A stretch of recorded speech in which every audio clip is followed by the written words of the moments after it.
അങ്ങനെ സഫ്വാൻ ഗൾഫിൽ പോവാണ്.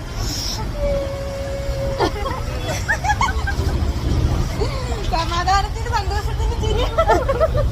സമാധാനത്തിന് അപ്പൊ സഫ്വാൻ ഗൾഫിൽ പോകാൻ സഫാൻ എന്താ പറയാനുള്ളത്? സഫ്വാനെ